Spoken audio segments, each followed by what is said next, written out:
না ফর্মালডিহাইড, জলে ফর্মালিন দেয়, ঠিক আছে। 1 নম্বর হচ্ছে জল স্বচ্ছ করার জন্য, জলে জীবাণুমুক্ত করার জন্য। 2 নম্বর হচ্ছে কি না মাছ টাটকা রাখার জন্য, মাছটা তুলে এনে বরফে রাখে না অনেক সময়, যেগুলো চালানি মাছ সব তো বরফে আছে, বরফে রাখার আগে ওকে ফর্মালডিহাইডের জলে ডুবিয়ে বরফ, ঠিক আছে।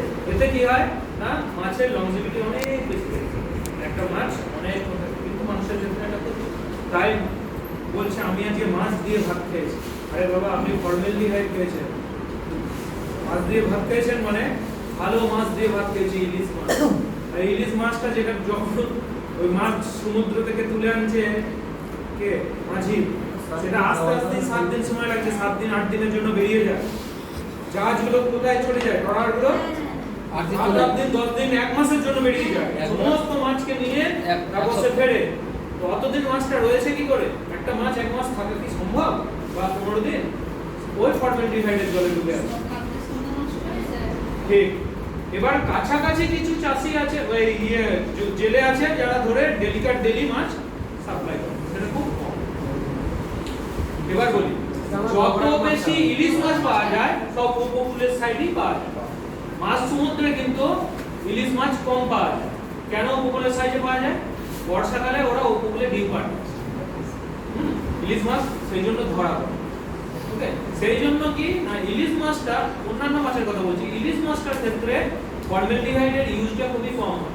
কি করে বুঝবেন ফর্মালডিহাইডের ইউজ কম হয়েছে এই মাছটাতে? ইলিশ মাছের ক্ষেত্রে যে চকচকে ভাবটা আছে, সোনালী ভাবটা, এটা নষ্ট হবে একদম। 2 নম্বর কি না কানকোটা তুলে দেখবেন, কানকোটা কালচে টাইপের, ঠিক আছে। তার মানে দেখবেন ফর্মালডিহাইড, তো ইলিশটাকে অ্যাভয়েড করুন যত কম দামি হোক, ঠিক আছে। আপনি আপনার সিদ্ধান্ত নেবেন আপনি কোন খাবারটা খাবেন, আপনাকে ইলিশ খেতে হবে তার কোনো মানে নেই, ইলিশে বিশাল কিছু নয়। আমরা এখন জানেন তো আমাদের মুশকিলটা কোন জায়গায়, আমরা খাবার খাই না, আমরা স্বাদ খাই, স্বাদ, তথ্য সরবরাহটা স্বাদ, টেস্ট খাই, আমরা খাবার খাই। সবাই পোল্ট্রির মুরগি করে লাভ খাচ্ছে। পোল্ট্রি যাদের আছে একটু জিজ্ঞাসা করুন তো কি করে মানুষ করে পোল্ট্রি মুরগি, হ্যাঁ? আমি বলছি না চাষির কোনো দোষ, এখানে চাষির কোনো দোষ নাই, ঠিক আছে। ওটা কমার্শিয়ালি বলতে হবে, নাহলে ওকে গলায় দড়ি দিয়ে ঝুলতে হবে, সোজা বাংলা কথা, ঠিক আছে। পোল্ট্রি মুরগির স্বাদে, আমরা পোল্ট্রি মুরগি খাচ্ছি না, স্বাদ খাচ্ছি। আচ্ছা এই রবীন্দ্রা এলে জানেন তো, রবীন্দ্রা এলে উনাকে একটু ধরবেন যে জিওল মাছের যে উনি শিঙি মাছ চাষ করেছিলেন প্র্যাকটিক্যাল ফিল্ডে একদম, ঠিক। রবীন্দ্রা এলে একটু বলবেন যে কি কোথায় খাবার পাওয়া যায়, কিভাবে চাষ করে উনি করেছিলেন, চারাটাগুলো কোথা থেকে পাওয়া যায়। আর যদি যোগাযোগ রাখেন মোটামুটি দক্ষিণকান্থির যে বিধায়ক অরূপ দাস, তার ভাই স্বরূপ দাস, উনি চাষ করেছেন, উনি আরসিডিতে আসেন, সেদিন আসবেন কিনা জানি না, প্রয়োজনে আমি ওনার সাথে যোগাযোগ করি। হ্যাঁ, এবং কোথায় এর মার্কেটটা মানে একসাথে, আপনি তো আর হাটে প্রতিদিন 1 কেজি নিয়ে যাবেন না, একসাথে তুলবেন। এবার এর মার্কেটটা ওরা পাইকারি সব বড় বড় কোম্পানির সাথে যোগাযোগ আছে, কোথা থেকে চারাটা আসছে কি ব্যাপার সব বলে দিব আমি, স্বরূপ দাসের ফোন নাম্বারটা প্রয়োজন দিই। আর জিওল মাছের চাষের সাথে একসাথে ওই এটাও রাখতে হবে, আপনাকে কিছু রাক্ষসী মাছ রাখতে হবে, তাই তো? মানে আমার মনে হয় শুধু জিওল মাছ আর উপরে মুরগি রাখলে ওই মানে জলে যে প্রচুর পরিমাণে যে একটা ব্যাকটেরিয়াল ব্যাপার ঘটে যাবে, ওটা জিওল মাছই রাক্ষসী মাছই একমাত্র আটকাতে পারে। দেখুন রাক্ষসী মাছ যেগুলো আছে না, সেগুলো আমরা কি করবো, ওই লেয়ারটাকে ওদের মিথেন গাছ থাকে না, লেয়ারটাকে ওটা দেখতে, ঠিক আছে। দিয়ে ও তো পটি করে, ওই পটিটাকে এই সমস্ত মাছ মানে ওটি ইয়ে করে হজম করে, ঠিক আছে। রাক্ষসী মাছ জলে প্রয়োজন আছে, আবার রাক্ষসী মাছ বেশি হয়ে গেলে সমস্যা, কারণ আপনি যে সমস্ত মাছগুলো চাষ করছেন তার সেগুলো, তাহলে একটা সামঞ্জস্য রেখে আপনাকে কিন্তু করতে হবে। হয়তো উনি ওই দিন আসবেন 16 তারিখ, আর যদি নাও আসে আমি নাম্বারটা জোগাড় করে আপনাদের দিয়ে দিচ্ছি।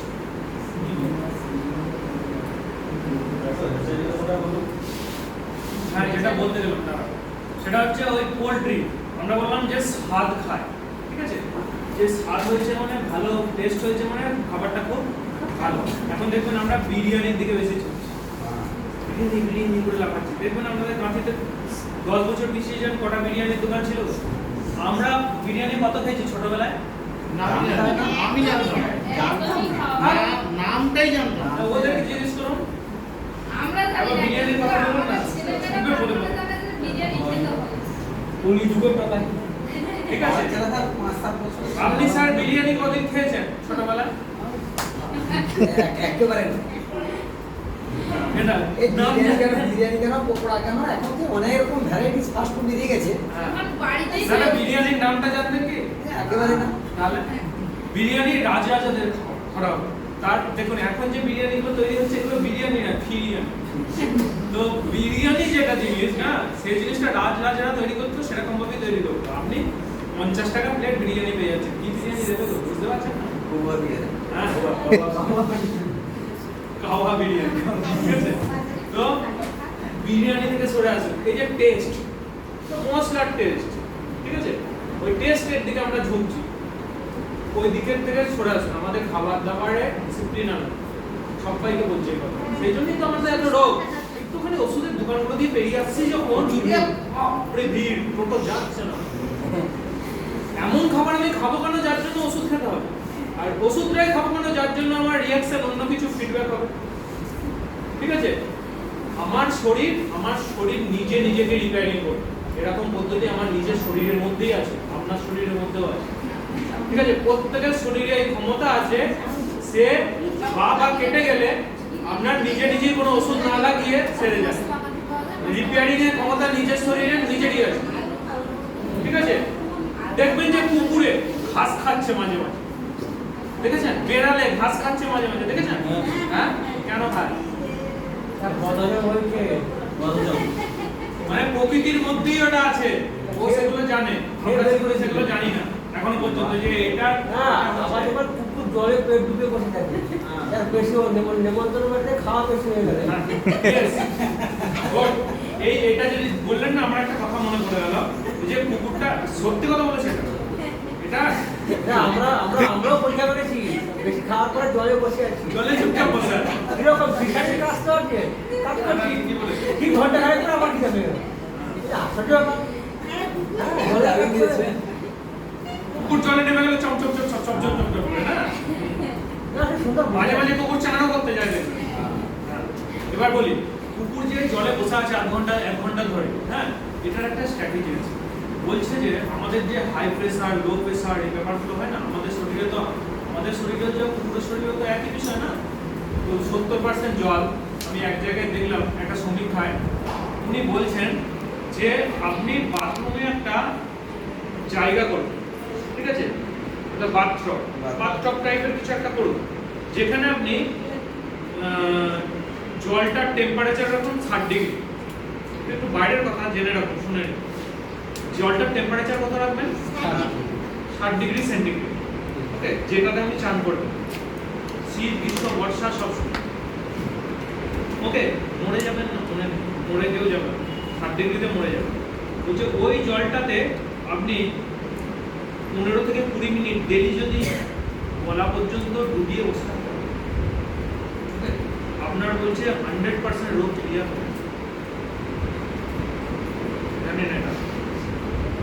15 থেকে 20 মিনিট ডেলি চান করার আগে যদি নিজে ওইটার মধ্যে ডুবে বসে থাকেন, 100% রোগ ক্লিয়ার। এটা আয়ুর্বেদিক কোনো একটা চিকিৎসা, এবং চিকিৎসাটা প্রচুর গুরুত্ব পাচ্ছে নাকি, মানে যেটা হচ্ছে প্রচুর গুরুত্ব পাচ্ছে, মানে খুব গুরুত্ব পাচ্ছে। আরে আমাদের ইন্ডিয়া চরসের দেশ, আচার্যের দেশ, ঠিক আছে, সুশ্রুতের দেশ।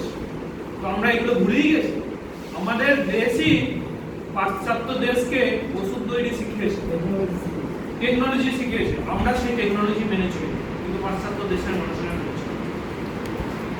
আমরা এখন কি মেডিসিনাল, পশ্চিমের দেশগুলোর থেকে মেডিসিনাল আনছি, দিয়ে সেগুলো ইউজ করছি, তার পার্শ্ব প্রতিক্রিয়া আমাদের শরীরে জেঁকে বসছে, রেডিমেড হয়ে গেছে, তৈরি করে খাবো না। আর এখন তো দেখবেন ছোট ছোট বাচ্চাগুলোর বেশিরভাগই চোখে এরকম মোটা মোটা গ্লাসের চশমা জন্মে দেখে, এরকম মোটা মোটা গ্লাস, দুটো আপনি চোখের দিকে তাকাবেন দেখবেন সে হারিয়ে যাচ্ছে চোখ। মানে শুরু থেকেই আমরা চশমা নিয়ে ইয়ে হচ্ছে। সেই ছেলেটা কখনো দাঁড়াতে পারবে, আমার মনে হয় সেটেল হতে পারবে জীবনে, যার চোখটাই কি করে হচ্ছে? মা যখন পেটে থাকছে বাচ্চারা তখন থেকে খাবার ভুলভাল খাচ্ছে। তাই যেমন আপনি ভাবছেন যে আপেল, আমি ওনার স্বামী ভাবলো আপেল এনে দিই, রোজ আপেল খাচ্ছে, ভাবছেন যে ভালো খাবার খাচ্ছি। আপনি আপনার থেকে পেয়ারা খান না, দেশি পেয়ারা খান, অনেক ভালো। আমরা তো কথা দিয়ে আছে না, একটা আপেল সমান এই দুটো পেয়ারা সমান, তিনটা আপেল মানে একটা পেয়ারা। দুটো পেয়ারা সমান। ভুল বললাম, এটা অপোজিট। দুটো আপেল সমান। তার খাদ্য গুণ যত, তাহলে আমরা সেটাকে অ্যাভয়েড করে আপেলটাকে যাচ্ছি। এই স্যার যেদিনকে বললেন সেদিনকে একটা কথা বললেন, আমরা বাজারে গিয়ে ফল বলতে চুনি মুসুম্বি, আপেল, ফল আর আঙুর, আর কি ফল নেই? কাদা হচ্ছে ফল আছে, কিন্তু আমরা সেগুলোকে অ্যাভয়েড করে করে চলছি। পেঁপে, পেঁপে আমরা তো এখন খেতেই ভুলে গেছি। পাকা পেঁপে আপনি ছেলেকে দেবেন, বাচ্চা ছেলেকে খাবেন।